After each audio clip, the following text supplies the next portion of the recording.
नमस्कार, मैं हूं आपके साथ मयंक मिश्रा। देखिए, एक खबर, मैं बहुत विस्तार में नहीं जाऊंगा इस वीडियो में, लेकिन चर्चा इस पर ज़रूरी है मुझे लगा। डोनाल्ड ट्रंप की करीबी और भरोसेमंद मानी जाने वाली व्हाइट हाउस की प्रेस सचिव, प्रेस सेक्रेटरी कैरोलिना लेविट ने इस्तीफा दे दिया है। अब देखिए, वो उन्होंने रिज़ाइन कर दिया और इसकी जानकारी खुद जो है डोनाल्ड ट्रंप ने अपने सोशल प्लेटफॉर्म पर शेयर की है। कैरोलिना लेविट ने ईरान और अमेरिका तनाव के दौरान कई ऐसे बयान दिए जो सोशल मीडिया में विवाद और चर्चा दोनों का मुद्दा बने। देखिए, चूंकि वाइट हाउस की तरफ से जितने बयान आ रहे थे, वो सारे के सारे बयान जो हैं वो प्रेस सेक्रेटरी रिलीज़ करते हैं ज़्यादातर। तो कैरोलिना लेविट जो है वो अक्सर पत्रकारों के सामने आती हैं और ईरान को लेकर तरह तरह के बयान देती, तो वो हम सब सुनते, मैं भी उन्हें फॉलो करता और सुनता कि भाई क्या कह रही हैं वो। अब व्हाइट हाउस की प्रेस सचिव कैरोलिना लेविट ने ईरान और अमेरिका के तनाव के दौरान ईरान के दिवंगत सर्वोच्च नेता अयातुल्ला अली खामनेई साहब को लेकर कई ऐसे बयान दिए थे जो सोशल मीडिया में बड़े विवाद का विषय भी रहे और वायरल भी हुए।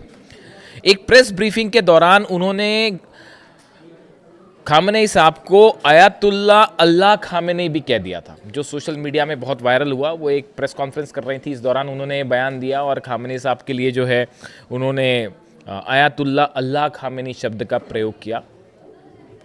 ये बात बताती है, अली खामेनेई साहब को लेकर जो बयान उन्होंने दिया, जिस शब्द का जैसे उन्होंने प्रयोग किया, ये इस बात को बताता है कि मेरी हमेशा से एक धारणा रही उनके बारे में। एक तो वो सिर्फ 28 साल की हैं इस वक्त, और मुझे हमेशा ये लगता कि उनकी जानकारी खासकर मिडिल ईस्ट के बारे में और ईरान के बारे में बेहद कम है।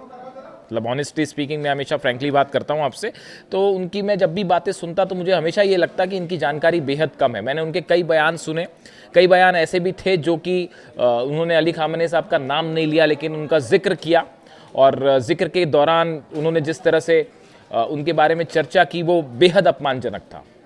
मैंने पहले एक बार सोचा भी कि उनके ऊपर वीडियो बनाया जाए, लेकिन फिर मैंने सोचा चलिए छोड़िए, कोई बात नहीं, वो डोनाल्ड ट्रंप की प्रवक्ता हैं व्हाइट हाउस की, तो वो अपना काम कर रही हैं, जो कहा जा रहा है वैसा वो कर रही हैं, तो इसलिए मैंने फिर वीडियो नहीं बनाया इस मुद्दे पर। अब देखिए, फाइनली उन्होंने जो है रिज़ाइन कर दिया है। वो हाल ही में उन्होंने एक बेबी को जन्म दिया है, तो मदर हैं, वो घर का काम सब कुछ करना चाह रही हैं, इसलिए वो अब रिज़ाइन कर रही हैं और शायद 30 तारीख उनका आखिरी वर्किंग डे होगा। करीब 20 महीने तक कैरोलिना लेविट व्हाइट हाउस में राष्ट्रपति डोनाल्ड ट्रंप की सबसे भरोसेमंद प्रवक्ता रहीं। प्रेस कॉन्फ्रेंस के दौरान जब भी ट्रंप की नीतियों, फैसलों या विवाद पर मुश्किल सवाल पूछे जाते तो उनका जवाब देने की जिम्मेदारी अक्सर लेविट ही संभालती थी। जब भी मामला इधर उधर हो जाता और कुछ ऐसा हो जाता जिस पर जवाब देना है, तो वो खुद जो है संभालती। उन्होंने कई बार ट्रंप का आक्रामक तरीके से बचाव किया और मीडिया के सवालों का तीखे अंदाज में जवाब दिया, जो सोशल मीडिया में वायरल रहा। देखिए, उनके जितने वो बयान देते उससे ऐसा लगता कि उनका ख्वाब था कि भाई ईरान को अमेरिका हरा दे, लेकिन कई ख्वाब जो हैं वो कभी पूरे नहीं होते, इसीलिए वो ख्वाब होते हैं, सपने सपने ही रह जाते हैं, कुछ सपने कभी पूरे नहीं होते। तो कैरोलिना लेविट जो है, उनका ये एक सपना रहा होगा कि अमेरिका जो है ईरान को हरा दे और उसके बाद शायद वो प्रेस कॉन्फ्रेंस करें, लेकिन वो ख्वाब पूरी तरह से टूट गया। हुआ उल्टा कि जंग में जीत ईरान गया, जो शायद इन्होंने सपने में भी नहीं सोचा होगा। खैर, तो वो हो सकता है दुखी हो इस बात को लेकर। प्रेस ब्रीफिंग के दौरान पत्रकारों के साथ उनकी कई बार तीखी नोकझोंक हुई, जो सुर्खियों में हुई। काफ़ी वीडियो उनके वायरल हुए, जो जर्नलिस्ट हैं उनके साथ उनकी तीखी नोकझोंक होती।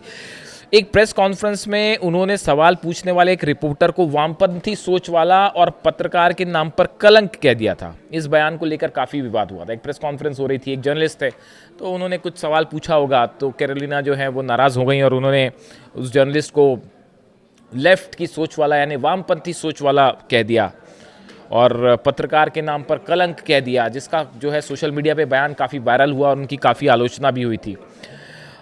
लेविट कई बार मेन स्ट्रीम मीडिया पर पक्षपात का आरोप भी लगाती थी। कई बार वो उन्होंने इस तरह के आरोप लगाए। डोनाल्ड ट्रंप भी कई बार ये कहते हैं कि आप बायस हैं, या फेक न्यूज़ करके वो कई बार कहते हैं कई चैनल्स को, तो वो कैरोलिना लेविट भी उस तरह की कई बार आरोप लगाए उन्होंने कई चैनल्स पे, कई पत्रकारों पे कि आप फेक पत्रकारिता करती हैं वगैरह वगैरह।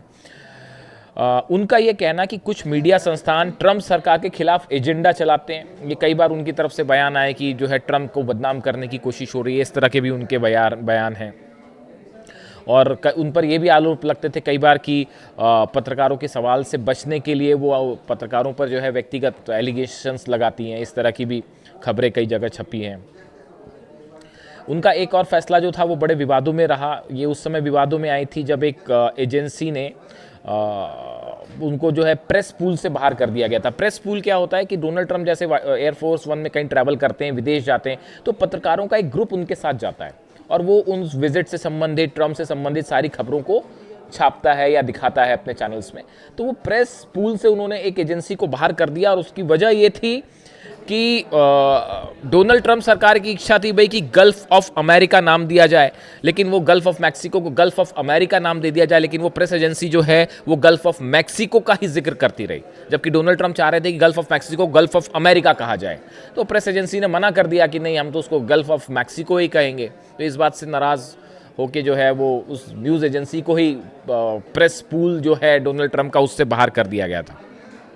तो उनके काफ़ी सारे बयान जो हैं वो हमेशा चर्चा में रहे। अब फाइनली उन्होंने जो है वो फाइनली उन्होंने रिज़ाइन कर दिया है। और देखिए, उनके 2 बेबी हैं, 2 बच्चे हैं। उनकी तरफ से इस तरह का बयान आया कि मैं अपने परिवार के साथ ज़्यादा वक्त बिताना चाहती हूँ और एक अच्छी माँ बनना चाहती हूँ। तो जब किसी ने मुझसे ये बात कही कि इस पे वीडियो करिए या चर्चा करिए, तो मेरे मन में एक विचार आया कि कैरोलिना लेविट जब अपने बच्चों का पालन पोषण करेंगी, अच्छी माँ बनेंगी।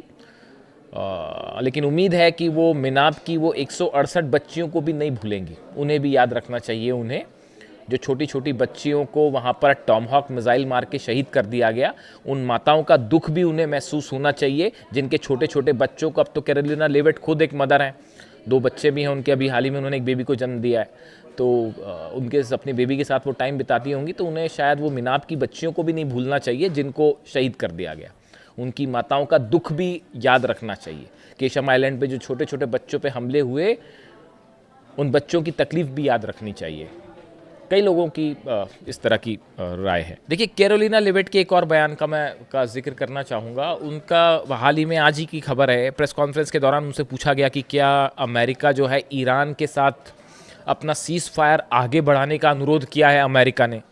देखिए, अब और कोई चारा भी नहीं है, सीज़ फायर ख़त्म हो रहा है संडे को और ईरान ने कह दिया हम सीज़ फायर नहीं बढ़ाना चाहते आगे, हम जंग को तैयार है। और अमेरिका इस हालत में नहीं कि जंग करे। तो किसी पत्रकार ने पूछा होगा उनसे कि क्या भाई अमेरिका अब सीज़ फायर के लिए गुहार लगा रहा है ईरान के सामने, तो उन्होंने मना कर दिया, नहीं ऐसा कुछ नहीं है। और एक और उनका बयान आया है कि हम ईरान को किसी हालत में न्यूक्लियर कैपेबल और न्यूक्लियर बॉम्ब नहीं बनाने देंगे। अब कैसे रोकेंगे वो पता नहीं, लेकिन अब वो प्रवक्ता हैं चूँकि, तो इस तरह के बयान देना स्वाभाविक है। तो अब हालात ये हैं कि सीज़ फायर मामला फंसा हुआ है। इस पर मैं किसी अलग वीडियो पे बात करूँगा। लेकिन फिलहाल कैरोलिना लेविट जो है वो अब इस महीने के आखिरी के बाद जो है वो व्हाइट हाउस की प्रवक्ता के रूप में नहीं नज़र आएंगी और वो अपनी पार्टी के लिए काम करती रहेंगी और एडवाइस करती रहेंगी डोनाल्ड ट्रंप को। तो फिलहाल उनका कार्यकाल बतौर सेक्रेटरी प्रेस सचिव व्हाइट हाउस जो है अब वो नहीं रहेंगे और अपने पद से उन्होंने इस्तीफ़ा दे दिया। इस वीडियो में इतना ही। कमेंट करके बताएं वीडियो कैसा लगा। Thank you so much.